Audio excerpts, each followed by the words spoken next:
Queridos e amados irmãos, eu vos saúdo com a paz do Senhor Jesus. Quem tem essa linda satisfação de vos saudar com esta digníssima e preciosa paz do nosso Senhor Jesus Cristo, sou eu mesmo, seu irmão em Cristo, cooperador Enio. E nessa oportunidade, eu venho a trazer ao conhecimento de todos os meus ouvintes a promessa da vinda de Jesus Cristo. A Bíblia relata o relacionamento do Senhor com os seus servos.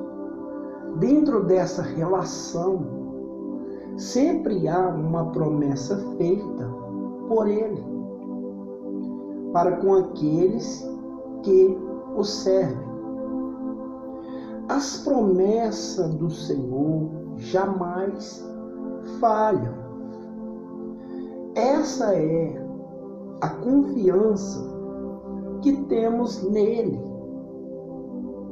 Jesus, quando esteve nessa terra, separou os discípulos para acompanharem em sua caminhada e fez a promessa que eles, as quais se estenderam a todos quanto iriam segui-lo.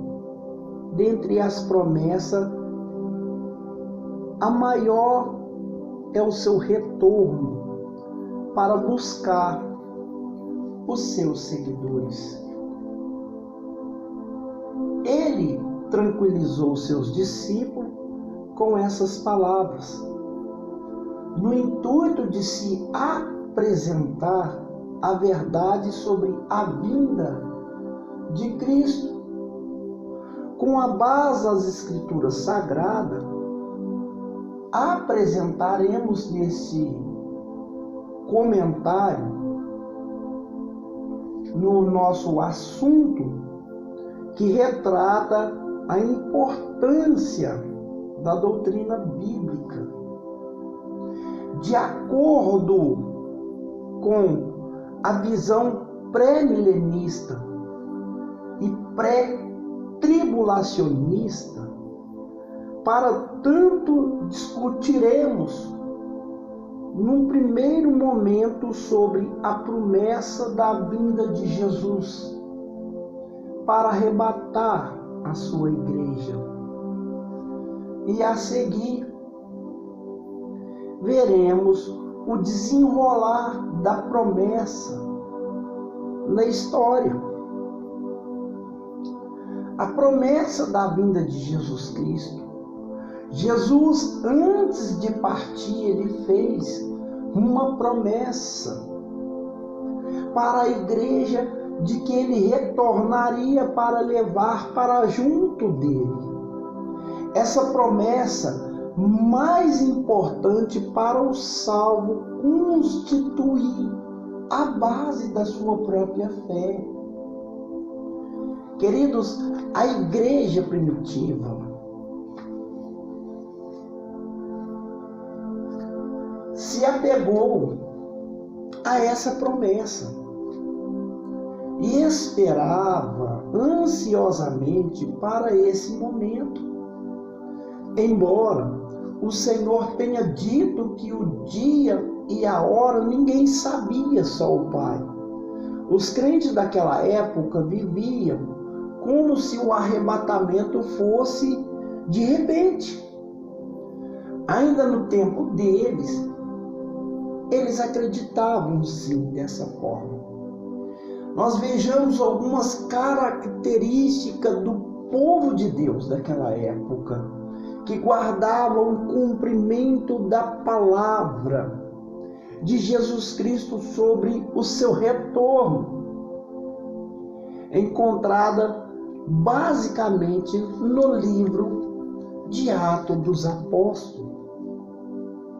Era uma igreja viva, trabalhadora, praticante com desemprego as coisas deste mundo, seja propriedades, projetos familiar, trabalhos, lazer, vida comum, sociedade.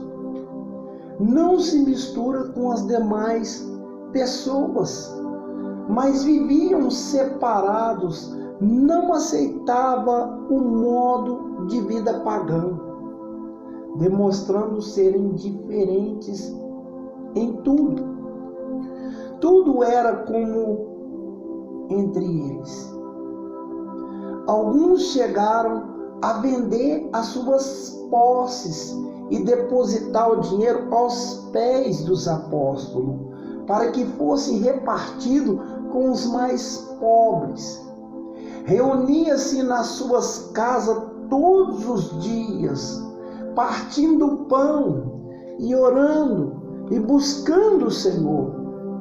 O único desejo que tinham era ser fiel a Deus, em comunhão uns com os outros. Apenas guardava o momento tão desejado. A Bíblia nos relata no livro de Atos dos Apóstolos, no capítulo 2, e no verso 44 e 47, todos criam que estavam unidos e tinham tudo em comum. E vendia as suas propriedades e bens e repartia por todos, segundo a necessidade de cada um, preservando unânimes todos os dias no templo, e partindo o pão em suas casas, comiam com alegria, singeleza de coração, louvando a Deus e caindo na graça de todo o povo. E cada dia acrescentava ao Senhor os que iam sendo salvos. A despeito disso, saliaremos que os israelitas também tinham uma promessa da parte de Deus. O Messias, ele seria levado, ou seja, ele seria levantado nesta terra para libertar o povo de Deus das mãos do inimigo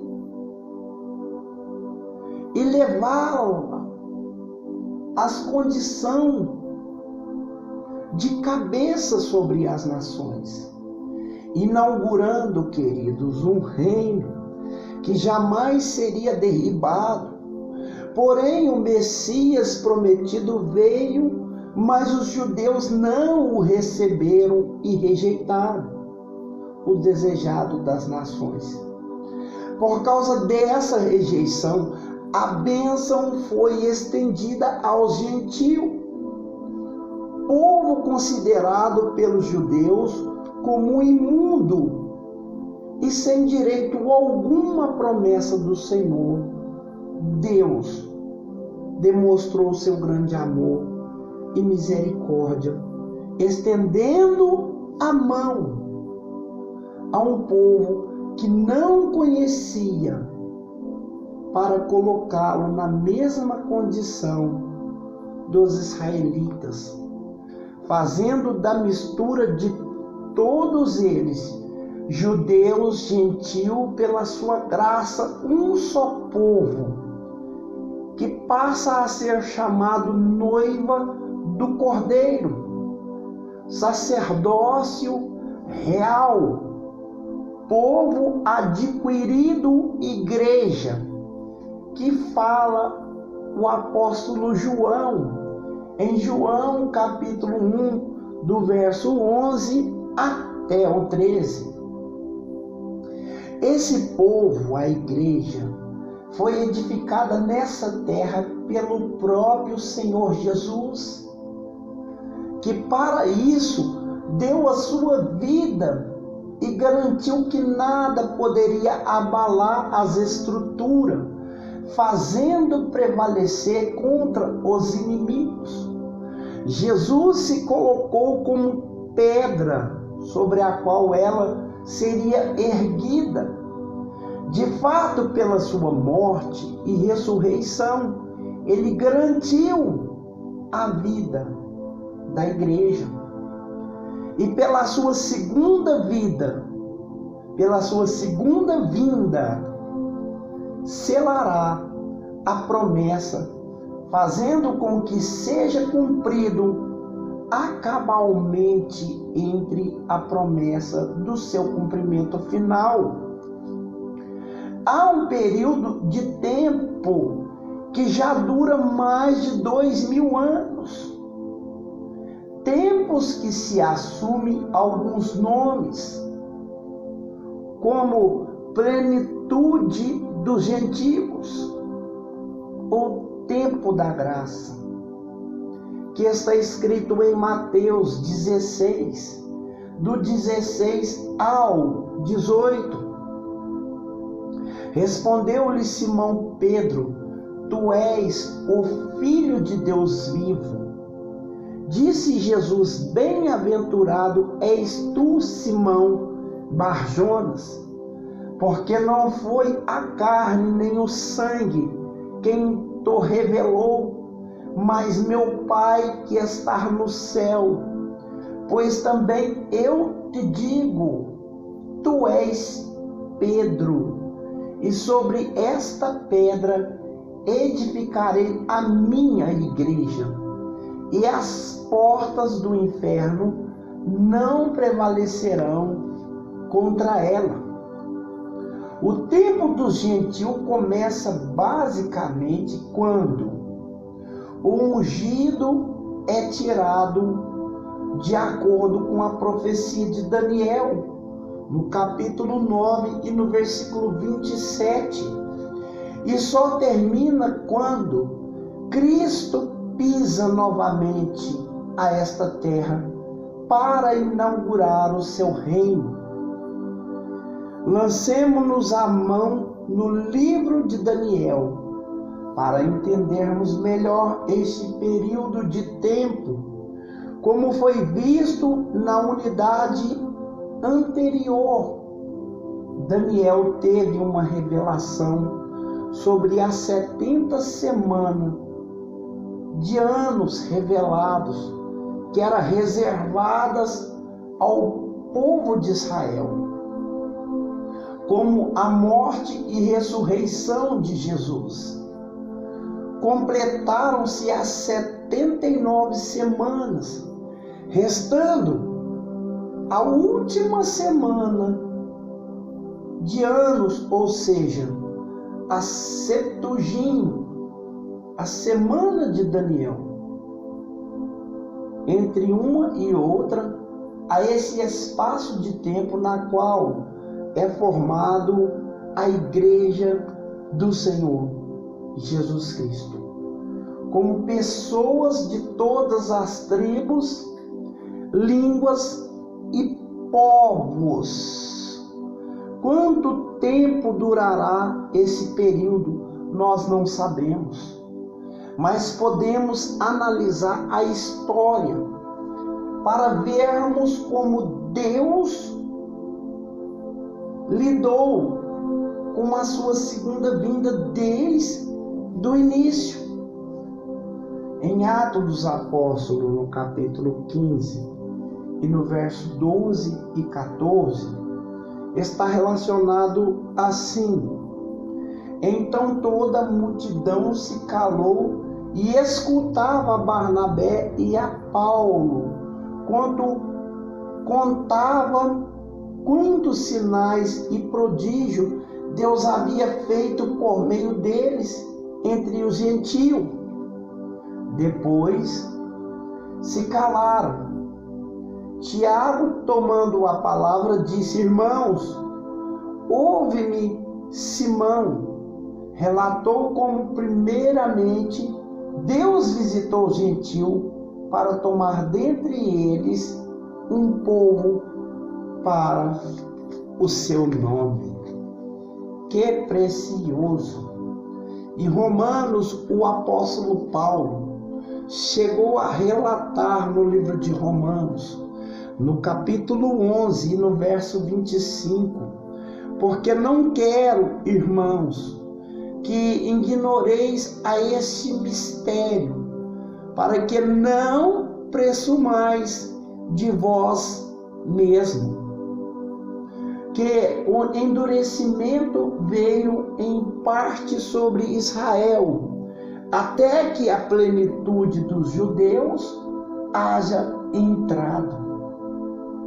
A promessa da vida em relação à história, desde o momento em que Cristo subiu ao céu, sendo ocultado por uma nuvem e vista de muitos até o seu retorno, com o fato dito pelos anjos que ali estavam, em Atos capítulo 1, verso 11, a história da humanidade continuou, inclusive a própria igreja. Demora evidente dá esse retorno. Levantou a igreja a viver um momento de incerteza ao longo da história, fazendo com que alguns restantes voltam à volta de Cristo, que fosse esperada eminentemente em outra, quase esquecida. Como foi dito anteriormente, os judeus não esperavam e não acreditavam que o Messias viria a esta terra duas vezes. Embora o livro de Daniel deixe a transparecer dessa doutrina em Daniel 9:26, como a igreja no seu início era formada praticamente por judeus. Aliás, os que participaram da sua fundação eram todos israelitas. Os discípulos e o próprio Jesus, eles queriam que Jesus tirasse as suas dúvidas sobre o tempo, ou seja, sobre o templo seria destruído, quanto seria a sua vinda no fim do mundo. Nós vemos em Mateus 24, de 1 ao 3, ora, Jesus tendo saído do templo, ele ia se retirando quando se aproximou dele, os seus discípulos, para que lhe mostrasse o edifício do templo. Mas ele lhe disse: não vedes que tudo isso? Em verdade, vos digo que não deixará aqui pedra sobre pedra que não seja derribado. Estando ele assentado no Monte das Oliveiras, chegaram-se a eles os seus discípulos, em particular, dizendo: declara-nos quando serão essas coisas, e que sinal haverá da sua vinda no fim do mundo? Ao que tudo indica, Jesus, durante o seu ministério, disse aos seus discípulos que seria rejeitado por Israel. E por causa disso, formaria um outro povo que não seria uma etnia única, mas teria pessoas de todas as etnias da terra.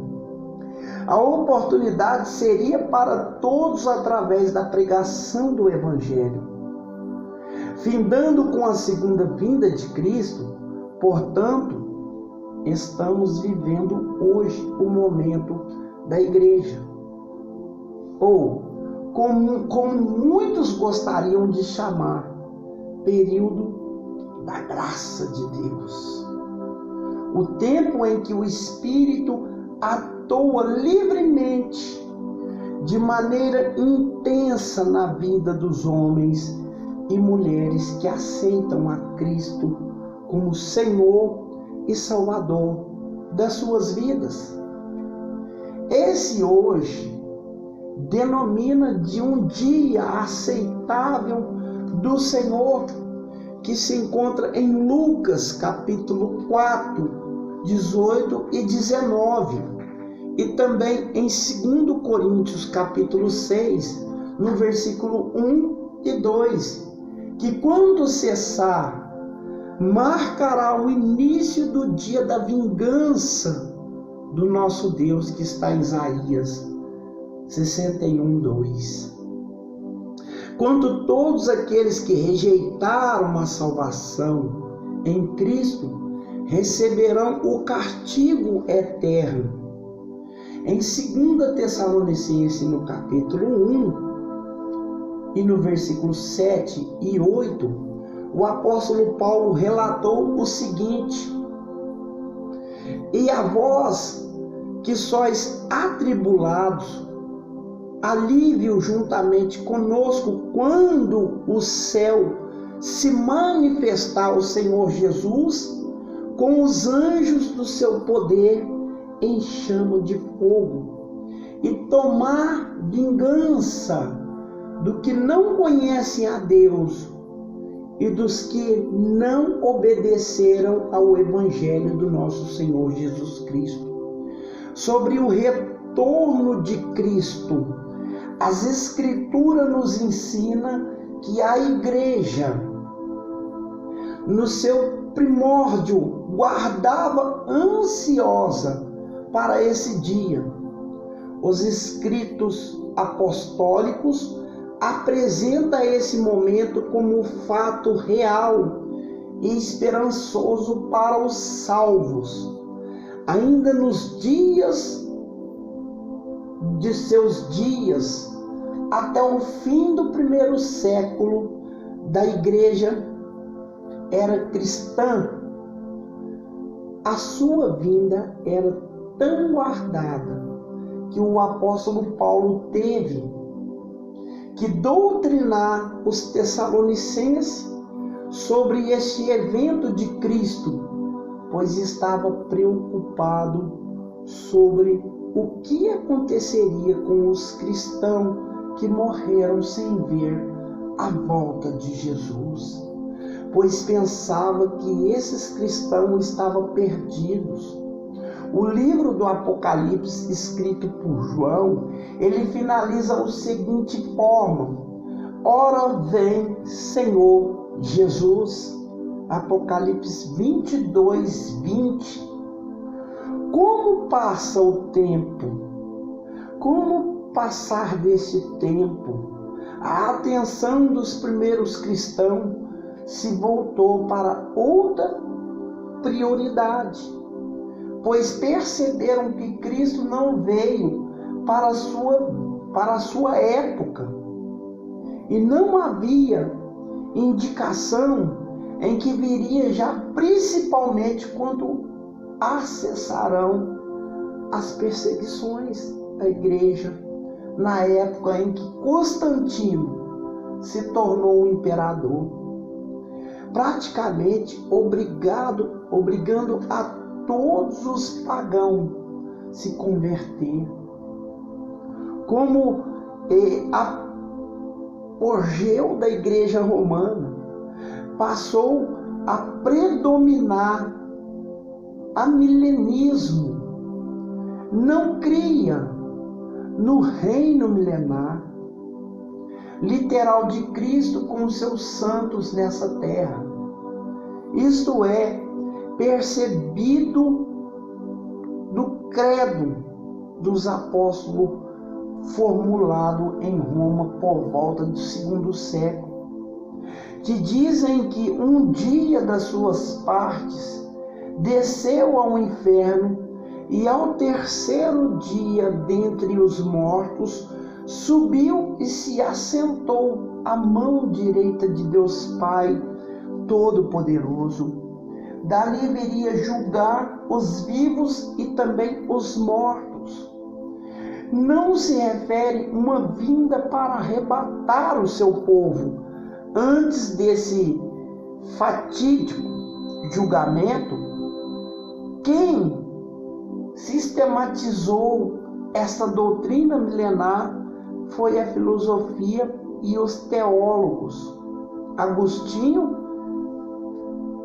que cunhou a expressão, a vitória da cidade de Deus sobre a cidade do diabo.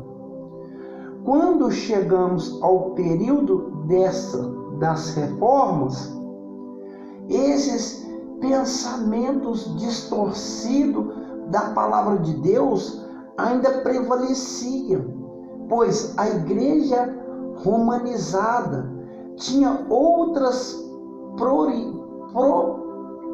propriedades, procedimentos espúrios para guiar os seus fiéis e que podem ser vistos como mais detalhes no livro da história da igreja, que fez a parte desta coleção. Uma desses métodos era impedir o livre acesso de seus fiéis às escrituras sagradas.